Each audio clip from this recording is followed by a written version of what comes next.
2010. Fernando Alonso wins. Jenson Button, another Australian Grand Prix victory. Sebastian Vettel wins in 2010. Oh, yeah. 16 races to go. This is Formula One.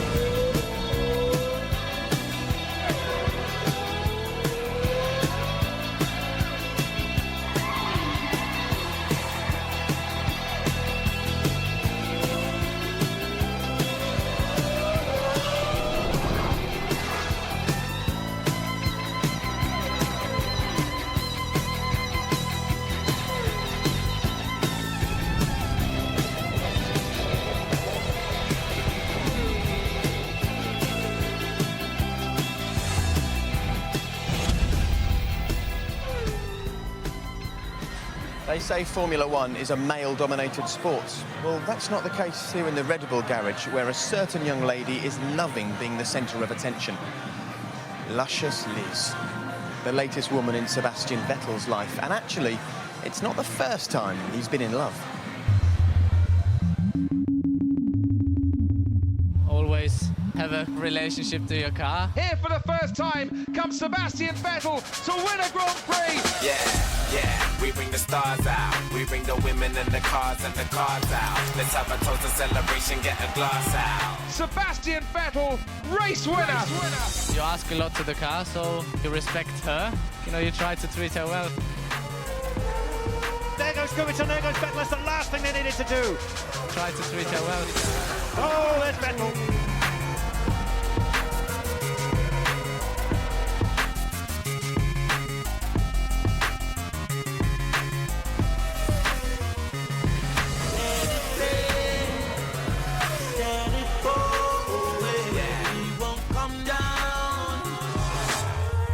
The checkered flag is out and it waves for Sebastian Vettel.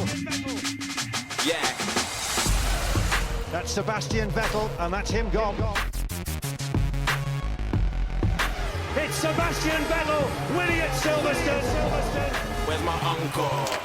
This is a dream coming true. Something is broken. I can't control the car anymore. I'm famous, I'm super known. And if your son doesn't, I beg your daughter knows. Here comes Sebastian Vettel. Game 36, I did it again.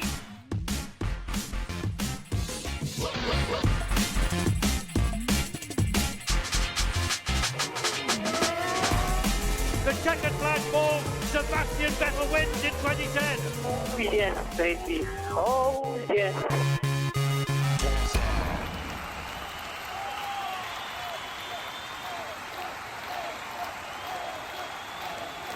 So Sebastian is showing the rewards that you can reap if you treat your ladies with respect. 6 wins and counting. And don't write off another one here this weekend. 2 weeks ago in Malaysia, Sebastian and Red Bull dominated the headlines, and he'll know full well that another 25 points here today, and he'll return to Europe firmly in the Formula One driving seat. Mind you, this being Formula One, anything can happen between now and the checkered flag.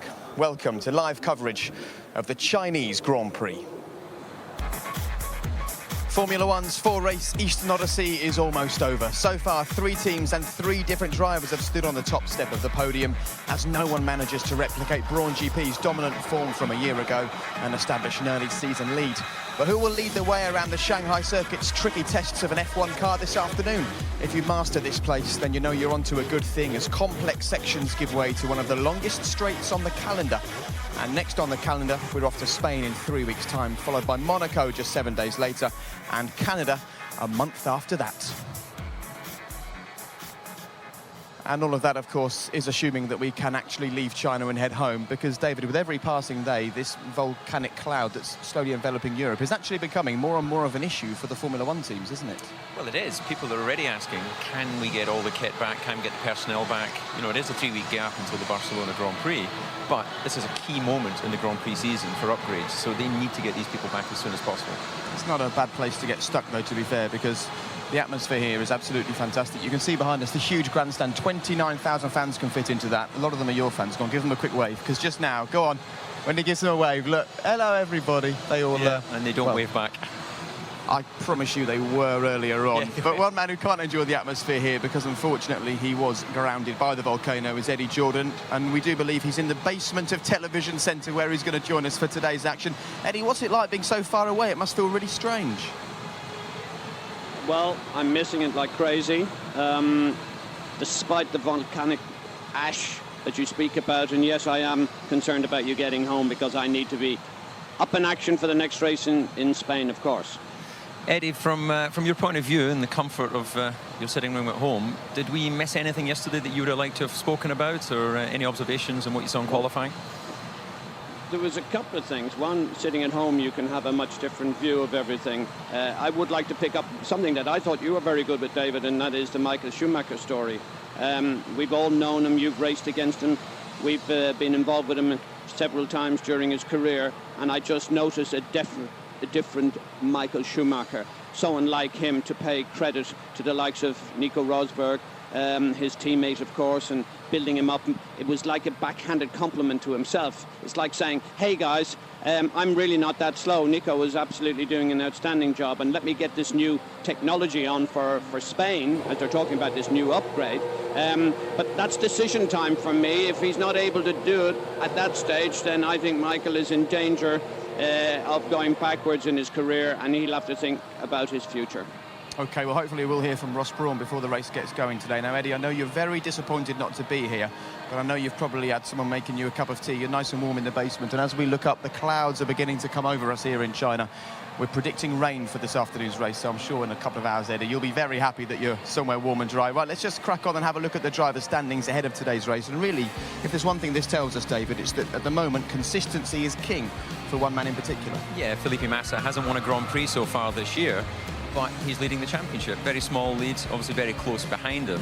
But as we saw with Jenson Button last year, did all his winning early on and then just was consistent in the second half of the year. So this may be key for Felipe as the year goes on. And for Red Bull, 3 pole positions. They've led every single race so far, yet they're sitting down there in 3rd place. Yeah, they're paying the price of the reliability issues that they had in Sebastian's car. That would appear to have been rectified at the last Grand Prix with a fantastic 1-2, and of course they'll be trying to build on that advantage at this race. They've locked out the front row.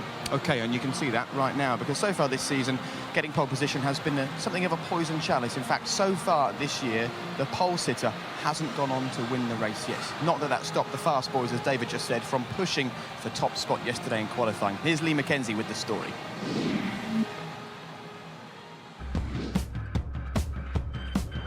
As the children were playing at being racing drivers in the space-age circuit in Shanghai, the grown-ups were getting ready for qualifying. Early into the session, Heikki Kovalainen showed how not to do things. Whoa! Oh, Kovalainen not having a problem right there at all. The painted line spat his Lotus out after he dropped a rear wheel onto the slippier surface. Just was a bit hard on the brakes, and there's a bit of a tailwind as well into that corner, so it's a bit probably carried away a little bit, you know, too aggressive on the brakes. The 6 new team drivers made their early departures, but it was Tonio Liuzzi who reluctantly joined them, blaming traffic for ruining his chances. The problem again, from the 3rd time out of 4 races, again caught in traffic with an Hispania and a Williams again. I said always, it seems that maybe I'm not too shining in the mirror, because every time they see me, it seems I got caught in traffic. It was another day of mixed fortunes for Mercedes, with Schumacher struggling through to Q3. Just creeps into the top 10 shootout by 300ths of a second. I didn't really find the balance of the car all weekend, and well, finally, obviously everybody knows that we have a new rear wing solution, and we were both of different opinion, and maybe Nico's opinion was slightly better than mine. It was. Rosberg's speed a little unexpected. I'm a bit surprised actually. I didn't expect us to be that fast and that far ahead. Of course, I'm also happy to be ahead of my teammate. That's always a good thing. After some strong performances in practice, it was expected that the McLarens would be fighting with the Red Bulls for pole position. But 5th for Button and 6th for Hamilton left them both scratching their heads.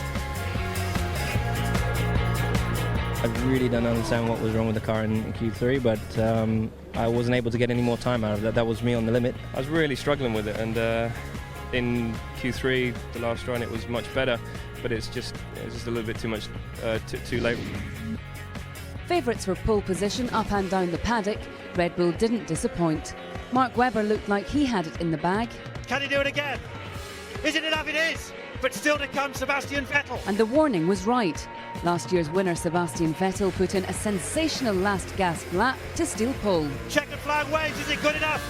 It is! Sebastian Vettel's pulled it out again! Oh, yes, baby! Yes, baby!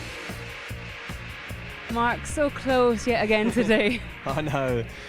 Yeah, it's close. It was a good fight again, but just the last lap he produced a very good time, and we got some parts here that just should never have got here because of the volcano, but the guys virtually got them here. How planes, trains and automobiles, but they got them here, which was it's a good moment for the team today.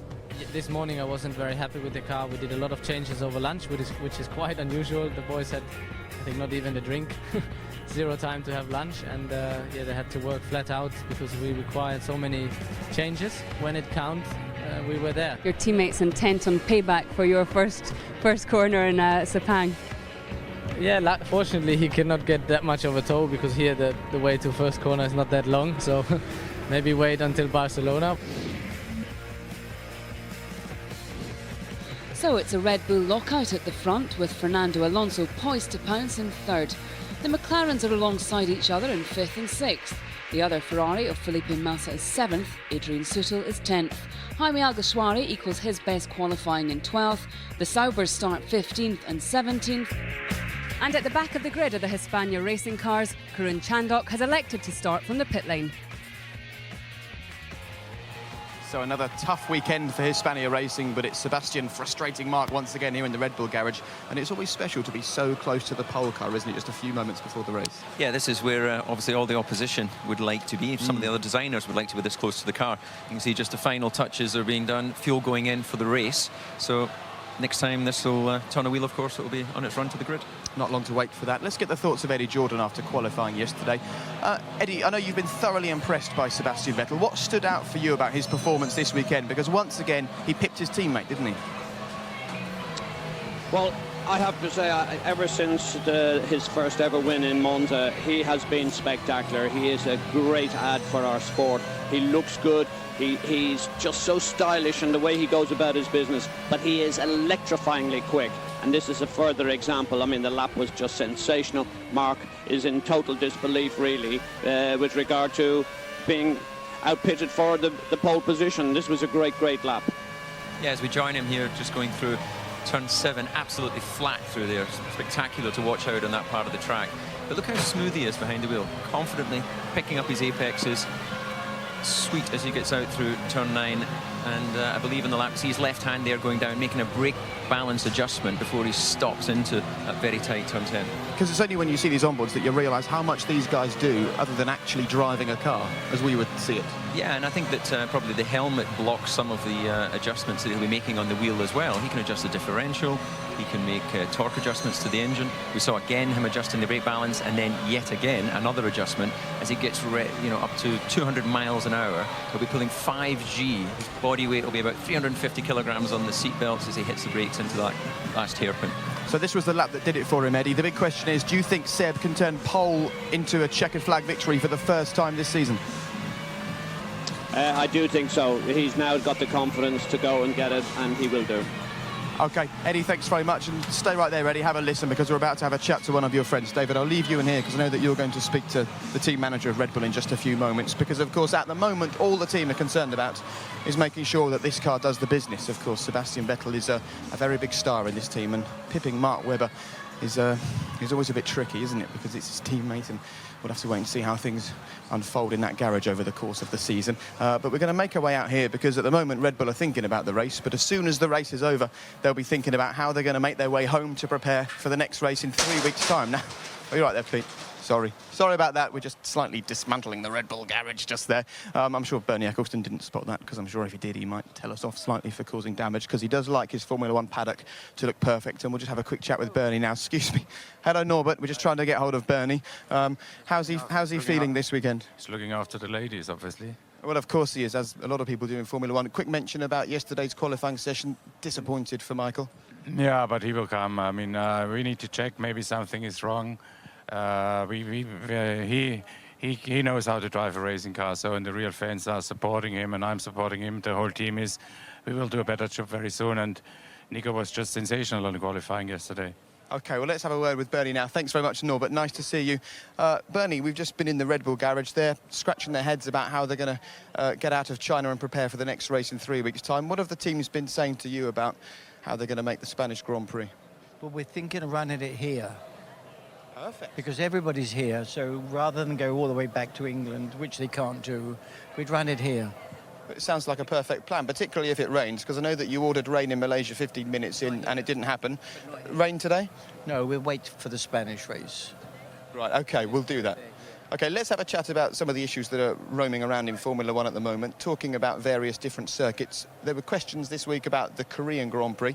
I know you've been there. I suppose what people would like to know is when you arrive at what is going to be the circuit, what do you actually see? How much is finished? All the grandstands, the pit buildings, the team buildings are all finished. Just need tarmacking now. OK, and adding Grand Prix to the calendar is something that you're doing at the moment. I believe we're off to India next year. Tell us about that. If we get out of here, yeah. But people say this is going to be for 2 years. So we might have to hold the World Championship here the whole time now. Would you mind that? No, I don't mind. I get used to it now. It's all right. I suppose the issue would be trying to drag the fans down here. I did some maths earlier on. There are 20 million people living in Shanghai. We'd only need 0.5% of the population to get 100,000 people to come down and watch the Grand Prix here. Why have they struggled to get the fans to turn up and enjoy this, do you think? Well, I mean, it's just taken a little bit longer than they thought to get the exposure we need. OK, so once we've been here for a couple of years, we'll start going to different locations. Yes, I mean, if we stay here now, people get used to it. They come here and see 4 or 5 races, they'd be happy. So a rolling contract, you said, for Shanghai at the moment. They're going to stick with the Grand Prix. New contracts getting spread around the world, I guess, to new places. You mentioned 25 Grand Prix on the calendar in a couple of years. Is that realistic? I never mentioned that. You might have done, I didn't. Well, I did just now. What about New York? People are talking about Formula One heading to New York. Is that possible? Right. Would you like to see that? Got that right. Good, at least I got something right. Something else I'd like to get your thoughts on are tyres. At the moment, Bridgestone are saying they're leaving Formula One at the end of the year. There's a couple of tyre manufacturers talking about coming into the sport. Give us your take on it at the moment as you see it. We're dealing with them. In what way? We're trying to make an agreement so that they supply tyres for the teams. So Michelin or Cooper Avon, who would you like to see coming in? I don't mind, to be honest. As long as it's somebody that the teams are happy with, I'm happy. Because the issue is that people concentrate a lot on the cars and the teams, but without decent tyres on the cars... It's difficult. Very It's difficult. the most important part on the car, actually, the tyres. They can find out half a second with the tyres and they can't with other things on the car. No, it's important. Right. Find the right people. Good, let's hope so. You do tend to find the right people. At the start of the season, everyone was writing off Formula One. One race in Bahrain, it wasn't the most exciting. They said F1 could no longer entertain. What do you make of the last couple? Looked good, didn't they? You were happy with them? We were happy with them, were you? Yeah. I mean, all your ratings were good. Ratings were very good, yes. I would say that, though, wouldn't I, as I present the show? No, you would only tell the truth. Of course I would. Listen, lovely to catch up with you, and maybe we'll see you here for the next Grand Prix in 3 weeks' time. You stay here. We'll do just that. OK, thanks very much, Bernie. Lovely to see you. Enjoy the day. Take care. Nice to see you. Right, Bernie's off to chat to more people, and that's exactly what he's doing. Right, let's go and join David Coulthard now, because Bernie obviously isn't too worried at all, is he, about staying in China? He's making a bit of a joke out of this whole situation surrounding the volcanic ash in Europe, but for the teams, it really is not a laughing matter. There are 5,000 people working for Formula One out here, and they all need to go somewhere to prepare for the next race. So let's go to David Coulthard, because he's with the man who makes all the big decisions for Red Bull, David. Yeah, I'm here with Jonathan Wheatley, who's the team manager of Red Bull, setting up on the pit wall where all the strategic decisions will be made during this Grand Prix. Jonathan, we've been talking about the impacts of this volcano and what the effect that's going to have on the logistics and getting all the people around. Are you concerned about that at the moment? I'm trying not to worry about it too much until the checkered flag, to be quite honest, because obviously we've got a big day ahead of us. But I've also got 76 people here from around about 7 or 8 different countries and 40,000 kilograms of freight that I also have to get back into the UK. So I'd be lying if I didn't say I was a little bit concerned. And the people that you've got out here, you say 76 people. How many of them have been, away for weeks, or what's the longest anyone's been away? Because we've had quite a tough start to the season. Well, there's quite a big group of my guys who tend to like to stay out in between races. So they've actually been out since Australia, and they kind of like to get home now. The actual logistics of getting the cars out of here, is it something you club together with the other teams and discuss that? Would you charter an aircraft to get all the personnel back, or again, has that not been touched on at this moment?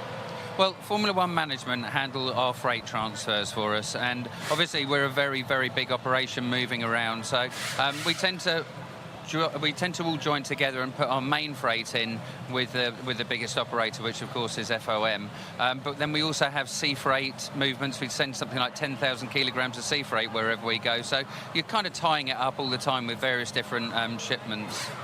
Barcelona is typically the first of the European races where we see a lot of upgrades. Is that something that's going to the teams?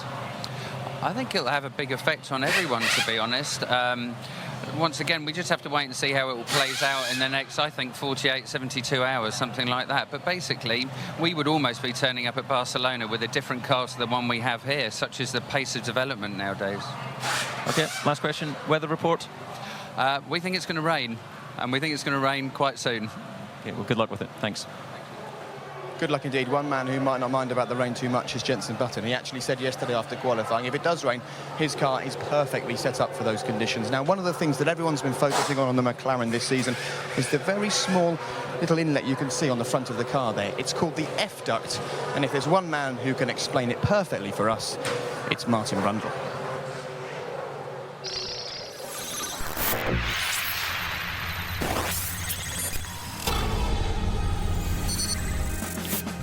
McLaren have an ingenious device which increases top speed. They call it the RW80. It's become known in the paddock as the F-duct. Most teams are urgently trying to copy this. Understandably then, McLaren won't let us too close to the car. We've come up with another solution to show you how the device works. The regulations forbid any movable aerodynamic parts, and so McLaren have developed an aerospace system relying on dynamic air pressure changes. Air is scooped from the top of the chassis and channeled through the cockpit area towards the back of the car. Above the driver's head in the rollover hoop is another major air duct. The blue arrows demonstrate air channeled towards the inlet trumpets of the high-revving V8 engine. The yellow arrows show air used to cool the gearbox oil in normal running. At lower speeds, the blue air continues to the hungry engine, while the yellow cools that 7-speed gearbox. On the straights, Button and Hamilton use their left knee, which has nothing else to do while the right foot presses the throttle, and this blocks a hole in the system.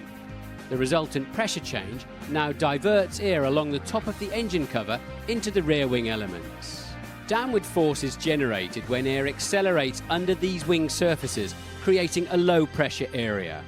Our diverted yellow air is forced through a slot which disturbs this airflow and cuts downforce and critically drag. Formula One cars have more than enough downforce in a straight line, and this system gives them another 3 miles per hour. And that extra 3 miles per hour is so important in Formula One. McLaren are actually very proud indeed of their F-duct and quite secretive of it as well, as all of the cars up and down the pit lane try and copy their example. Now, Jenson Button, he's the man with the number 1 on his car. He's also said that this weekend is the weekend when everybody has to raise their game for the rest of the season. So I wonder how he feels about starting 5th on the grid for today's race. He's talking to Lee McKenzie. So Jenson, when we spoke yesterday, it's fair to say that both you and Lewis sounded a little bit maybe puzzled about how the car was so different from practice. Are you any closer to solving the mysteries? I don't know what happened with Lewis, but with myself, we just didn't get the balance right until Q3 really, and it was all a little bit too late. But you know, I'm happy with the car on long runs, and that's what's important today. Really don't know what's going to happen with the weather, but if it's dry, I think we can do reasonably well here, and it's going to be a good judge of how quick we are compared to the Red Bulls, because they are the car to beat. They have been all season. and we're pretty close to them. So. And obviously you're still the new boy, you're the world champion, but you must be so pleased how things are going. I mean, you've out-qualified Lewis 3 out of 4 races now.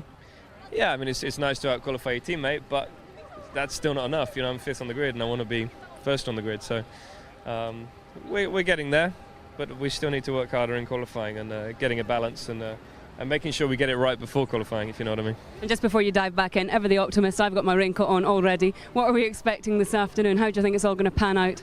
I don't know. You know, we keep looking at the weather forecast, but it changes every 30 minutes. So it looks like it's the rain is being pushed back. So it might be later on in the race, but it looks like we're probably going to have a dry start to the race. But it's pretty warm at the moment. You know, it's unusual for it to rain here when it is warm. So we will see. But it won't be rain like Malaysia. You know, it will gradually rain and start spitting, and so it adds a bit of excitement. And strategy will be important, and thinking on your feet will be important. Great. Have a great race. Thank you. Thank you. It's shaping up to be exciting, isn't it? Jenson Button's going to be thinking on his feet, and you've got a bit of thinking to do as well. Where are you going to enjoy today's Formula One action?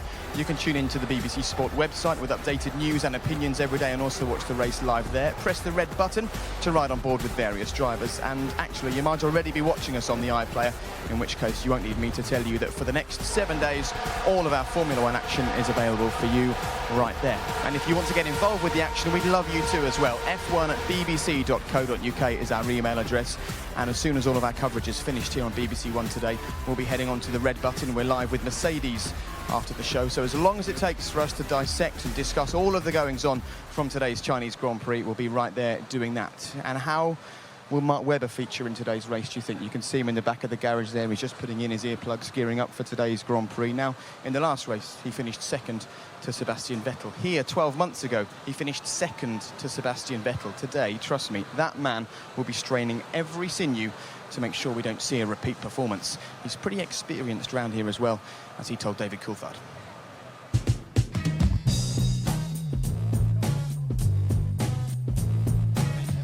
Mark, here we are, Shanghai circuit, right in the middle of turn 1. It's got to be one of the longest corners on the Grand Prix calendar. Tell us about the challenge.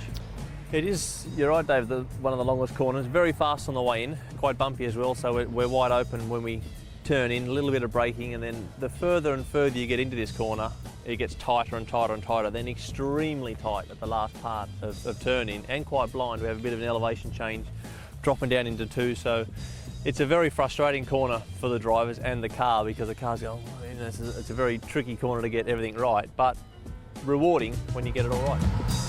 What will happen here with Mark Webber away now? Let's go back to the last Grand Prix. Brilliant pole position, really ballsy decision, the only guy going out in intermediates in those changeable conditions. All looks so good, and in turn 1, you leave the door wide open. Can you give us a little bit of explanation what was going on there? Yeah, it took a while for me to get over it. The run to turn 1 went pretty well off the start, very similar run to Sebastian. I virtually lost him. I mean, I couldn't see in my mirrors in terms of right where he was. I should have probably looked even harder. Sounds totally obvious. Obviously, I've defended many positions in the past, but in the end, for sure, it cost me the Grand Prix. I know that more than anyone. In the pit in here, we've seen incidents in the past. We saw Lewis Hamilton in 2008 get stuck in the gravel. Last year, we saw Robert Kubica rear-ending with another car. What makes that so challenging there? There's not many reference points on the way in coming up there. You leave the circuit. You've got to be careful, obviously, making sure that someone, if they're staying on track, obviously they're braking for the last corner. You're going to be accelerating flat out through the braking area and then going up the virtually an escape road to get into the pit lane.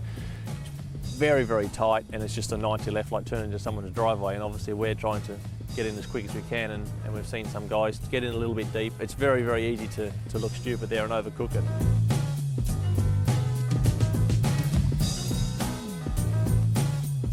I didn't know that you were a singer. You kept that secret from me when we were teammates. I went on one of the websites and I saw you were singing. Maybe you can actually sing for the... I'm a camera. milk cage. From the time that I was old enough. I did donate the money to charity, and it's a shocking song, and obviously when you're a shocking singer, both those two things together are a mess. So I know a lot of people have had a lot of fun back out there on the internet watching me try and sing unsuccessfully. But if you go back and look at all the other athletes that have done it over the last 20 years, they're not much better either. I'm a Canberra milk kid. All in a good cause, and it's for young kids to drink milk in my local area. Well, there we go. Mark Webber's not against embarrassing himself publicly to do a little bit of charitable work. Good stuff. Good luck this weekend. No problem, mate. Cheers. Thanks, mate. Cheers. Well, he won't be feeling very charitable in the car this weekend. Mark Webber has made his way into the garage preparing for today's Grand Prix. Now, I don't want to milk it too much, David, but he does keep on getting pipped by Sebastian, and it must get frustrating eventually. We can see him here making his way to the garage. Yeah, I think that he drove the lap as tidily as he can. Talking with him, he said he couldn't have done any more. And in the end, I think it was the last corner that Sebastian just took a breath, aced the corner, and that's what made the difference. OK, now, Pete, do you want to just dive in between us and have a look what's going on here? Because Lewis Hamilton is getting strapped into the car, preparing to go out for today's race. Now, it's been an interesting season for Lewis so far this year. He's got himself onto the podium. He's had some absolutely incredible races, but at the same time, there's been a fair bit of controversy surrounding him as well, as we've sort of come to expect with Lewis, haven't we? However, I managed to catch up with him a couple of days ago, and we discussed his season from the very first chapter.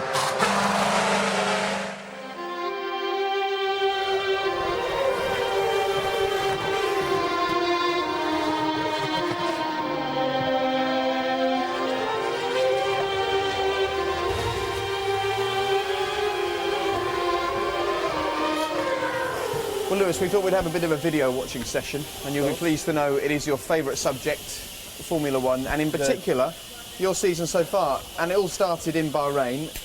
How different is it driving this new car to the car that you had 12 months ago? It's a dream. It's such a nice car, and you know what? I had a lot of, as I do every year, you have a lot of input to how the car's designed, or at least how your cockpit's designed and your environment, things that you think will help you in the race.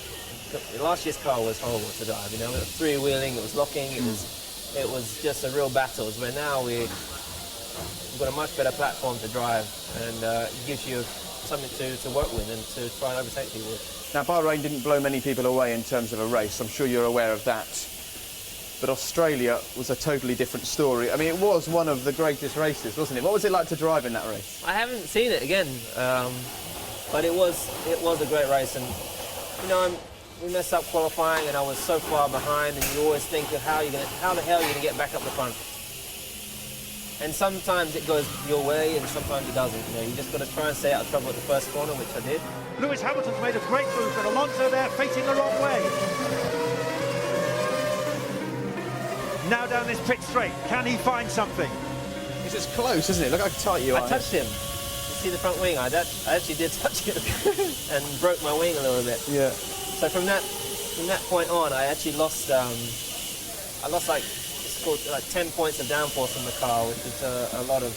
This one was good though. I was quite happy with that one. Very nice. This is your tussle with your teammates. How's it going between you and Jensen?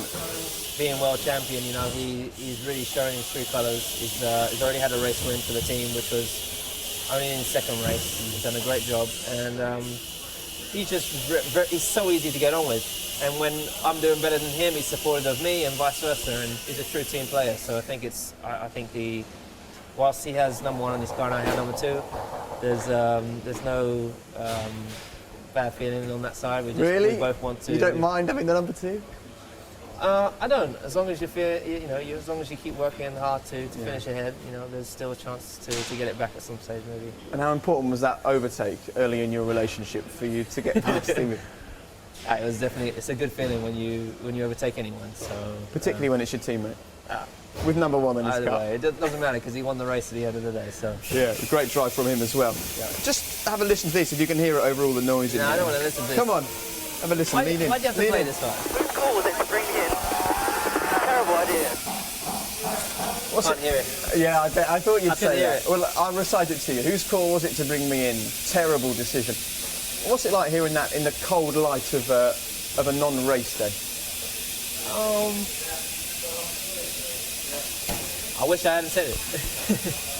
I think what people don't really understand is that, you know, when you're in the car and you're under so much pressure, and at the end of the day, you've got all these people behind you working so hard to get you to the front and get to the race weekend. You get there, and there's only 2 guys that get in the car, and sometimes you feel like you've let the team down, and sometimes you feel like you've been let down. And I have to say that was probably the first time and only time I've ever felt that way. Yeah. But that was just my feeling at that moment in time.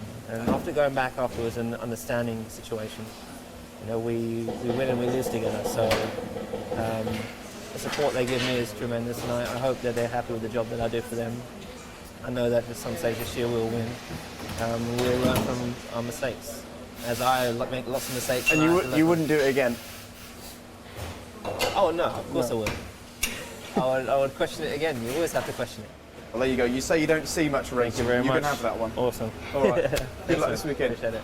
Cheers. Well, he's got other things to watch this weekend, such as drivers getting up close and personal with him as they make their way around the track. And actually, if you just take a look down there, you can see how busy it is in the pit lane at the moment. This is what happens once the pit lane is open. The cars make their way out to the grid, and all the Formula One team personnel follow them. Now, David, I mentioned a bit of controversy for Lewis Hamilton this season.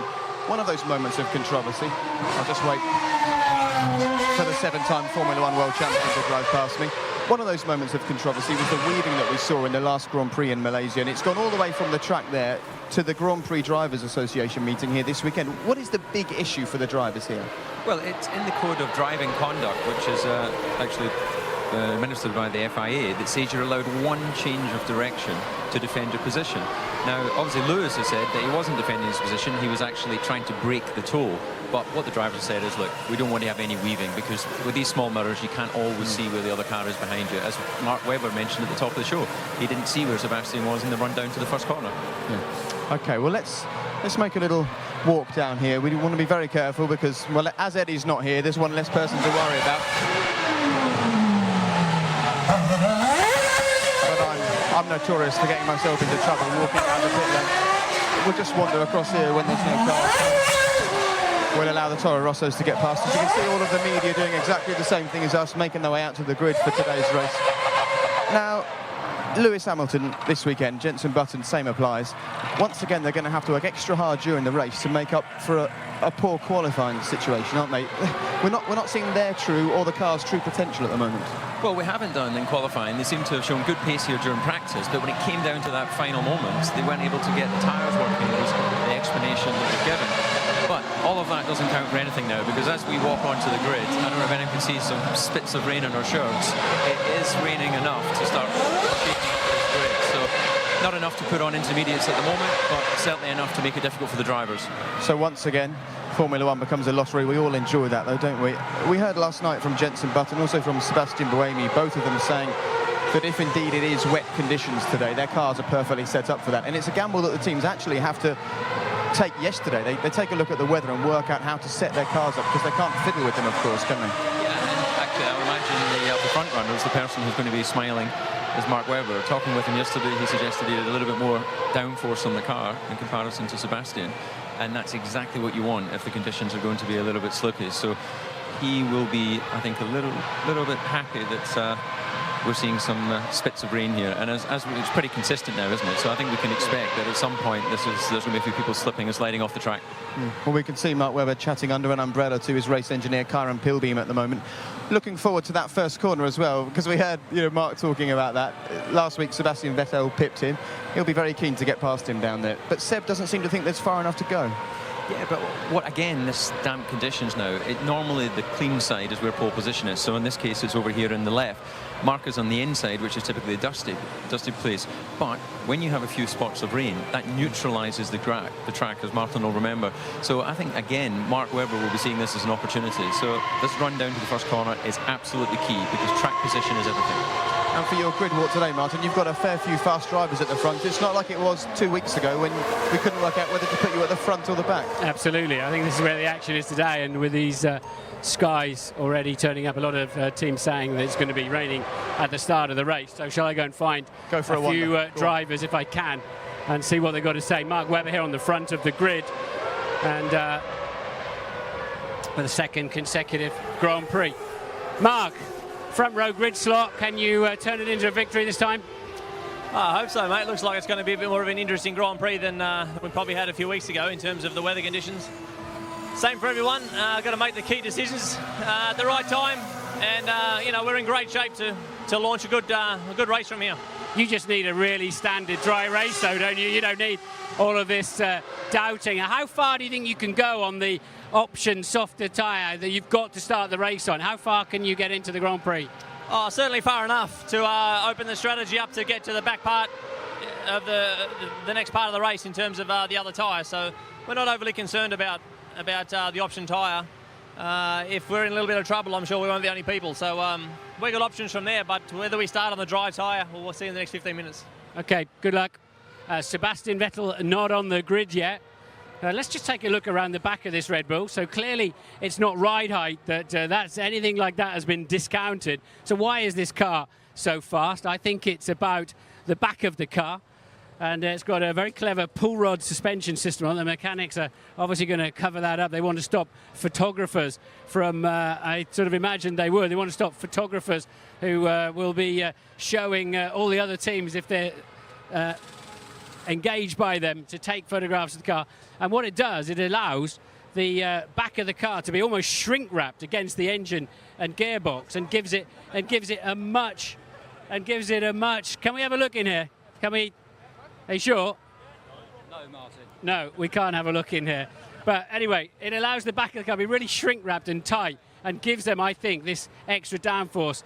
And the Red Bull's pretty quick down the straight here as well. I'm sure they'll be challenged by one or two cars. I wonder if Felipe Massa, that's Fernando Alonso's car, he'll be surrounded by Spanish television. Nico Rosberger's not on the grid yet. Mercedes, 4th place.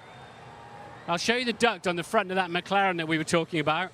It's down there now. You can see it, that we talked about earlier on, just beside the pitot tube there. And let's just have a quick word with Jakob. Jakob, can you just talk to us? What's the weather forecast? Okay, he's talking to his driver. We will wander down and see if we can find Felipe Massa. Haven't had a chat with him this year. He's just getting out of the car. Ross Brawn. Ross, what's the weather forecast according to Mercedes? It's going to dry. It's going to be like this for 20 minutes and then some more rain. And what's Michael's problem in qualifying? Why is he off the pace? Good question. And is he going to use his rear tyres up more than others, do you think, in the race? I think that's one of the issues. I mean, he's suffering with traction in the laps he did, but his runs on Friday on high fuel were pretty good. But so, not sure. But I think with this weather, it would be a bit academic.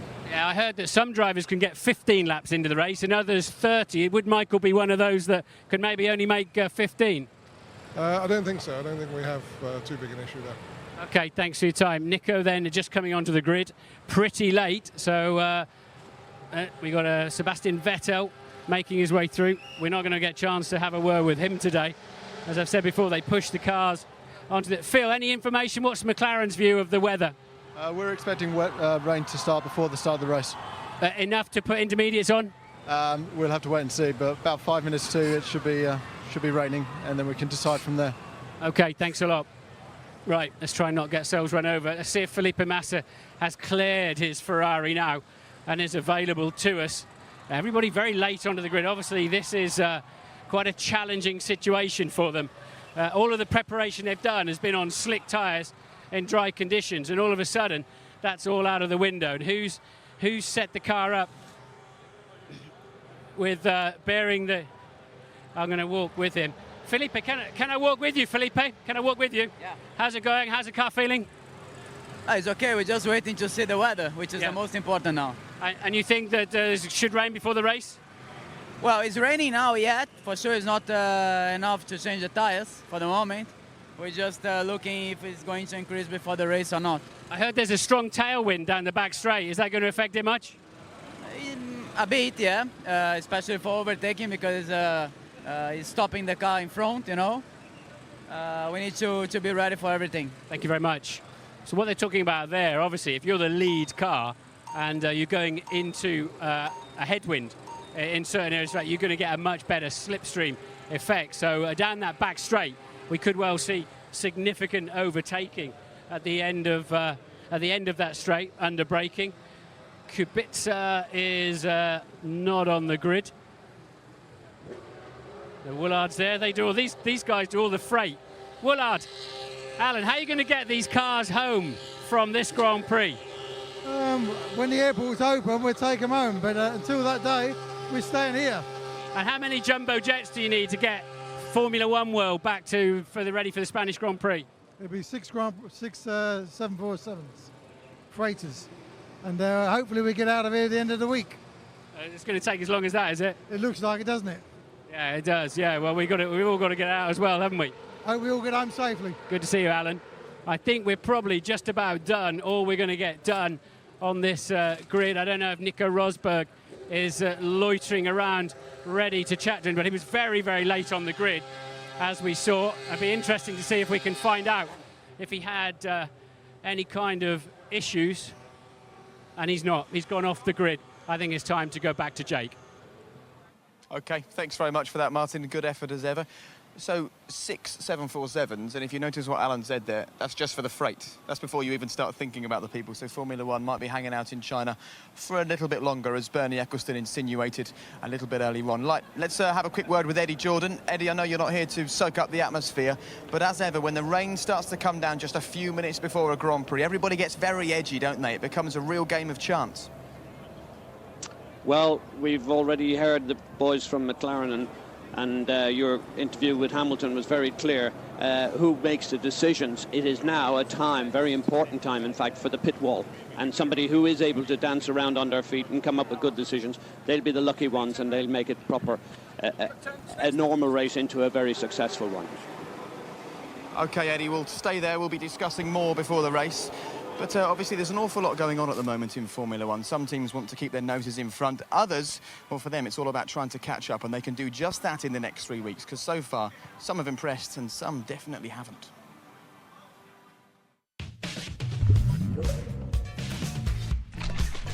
Sebastian's victory in Malaysia showed great spirit after Red Bull's technical failures in the first 2 races. If the car remains reliable, he's looking like the man to beat. Big personality, big team. And OK, he was somewhat fortunate in Bahrain after Vettel's spark plug failure, but winning his first Grand Prix for Ferrari has cemented his reputation with the Tifosi. As a double world champion, you can expect him to be in the title battle. The Pole's thriving with his new Renault team, with top 4 finishes in the last 2 races. He claims to be much happier than he was with BMW, so we can expect further strong results. All the hype before the season was about his rather more illustrious teammate, but he's kept his head down, outperformed Michael in both qualifying and the races, and surely his first win's not too far away. What did we expect? Maybe too much, but we certainly didn't expect to see him battling it out with the De Grassis and the Alguersuaris of this world. The jury's still out, although how much time should we give a 7-time world champion? Putting Button's win to one side, the McLaren cars have been disappointing so far this season. But even so, Lewis has given himself too much to do in the races thanks to his poor qualifying in Australia and Malaysia. He needs to get back on track here in Shanghai before it's too late. The Malaysian outfit have done remarkably well in such a short space of time. They're easily the most reliable of the new teams, and out-qualifying Ferrari at their home race was a fantastic moment in their short history.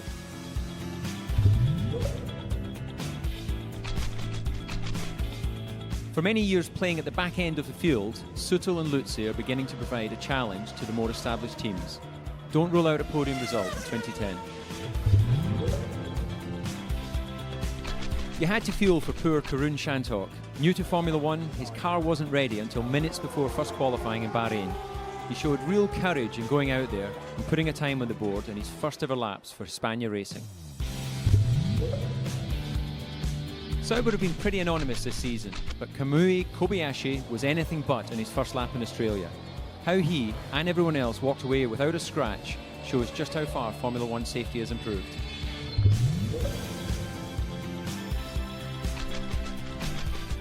The Aussie showed how bravery in F1 can pay off. Putting on intermediates for final qualifying in Malaysia, he secured a stunning pole position more than a second ahead of his nearest rival. Jenson surprised me with his early tyre stop in Australia. but he showed how quickly he settled in McLaren as he took advantage of another Vettel breakdown to romp home to victory, sending Lewis a message in the process.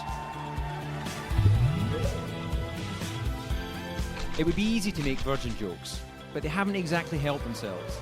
Building a fuel tank that's not big enough to finish a race, now that's comedy.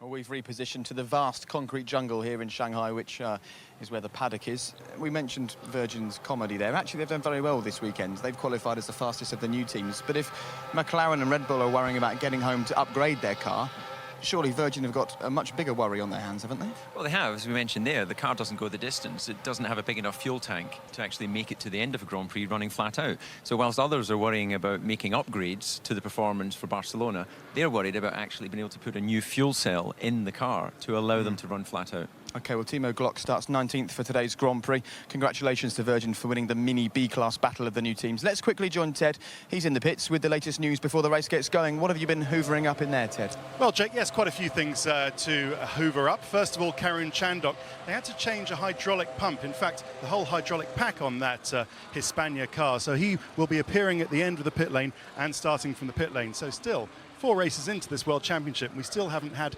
every car on the grid for the start of the race. Let's get a little weather update, shall we? There we go, there's the obligatory weather radar. The blue splodges, just to remind you, is the rain coming in. We, in this circuit, are in the middle of those concentric circles. So as you can see, there is a little sort of splattering of rain at the moment, but look at that blue splodge just in the kind of southwest of that corner. A lot of rain coming. At the moment, it's dry weather tyres, no question about that, Jake, but this is really the worst nightmare for all the engineers. They want it either to be bone dry, which it is at the moment, it's okay, or properly wet, in which case they can put on the intermediate or the full wet. But we think both Ferraris put on wing just before qualifying at that cutoff. So we think both Ferraris have a wet setup, and Sebastian Buemi's Toro Rosso has a wet setup. So watch out for them if the rain gets worse. And just one last thing on Sebastian Vettel. They were very late working on his car just before we started our show because they had a late scare with a clutch. They had to replace the entire clutch assembly on Vettel's car and the associated hydraulics. So something to be slightly concerned out and watch out for at the beginning of the race. Fantastic, thanks Ted. Replacing an entire clutch assembly, again in the real world it's the kind of thing that would really stress you and worry you. We can see Sebastian on the grid here. Is that a pretty mundane run-of-the-mill thing for a team to do before a Grand Prix, or is that the slight worry? Well, the last thing that any team wants to do is split the car, because you then have to pressurise the hydraulic system again, the brake system, so you'd rather change anything other than the clutch. It was a big job as well. It was 3.5 hours that it normally takes to change that, so these guys have done a fantastic job to get it out on track. Eddie Jordan, who's back in London because of the volcanic ash preventing him from flying out here to join us. We can see the fans having a good time. I'm sure you're enjoying being at Television Centre rather than out here, Eddie. But we talked about the rain, and Phil Prue, you can see in there getting ready, gearing up for McLaren's race today. That's Jenson Button sitting on the grid. He said 5 minutes to go and it would start to rain. Well, there's not much sign of it at the moment, Eddie. And someone like Michael Schumacher, who we know isn't great on his tyres at the moment, he'd love a bit of rain, wouldn't he, this weekend, starting from 9th? Well, absolutely. He needs something to go in his favour, because he's not going to linger around in 9th place, or it's not going to do his reputation any good. But the people that I'm impressed about, Ferrari did make a decision, and even Buemi and Jenson Button, they could be a big surprise, because they have decided earlier, that is yesterday, in qualifying, to go with a wet setup or closer to a wet setup, and that will be a significant advantage if in fact the rain comes like we believe it will. What would your take be on this, Eddie, if you were sitting up in the pit wall? You know there's a few drips of rain coming. Would you be taking charge there over the engineers, or would you just be letting them get on with it and the driver make the call, like we saw with Jenson in Melbourne?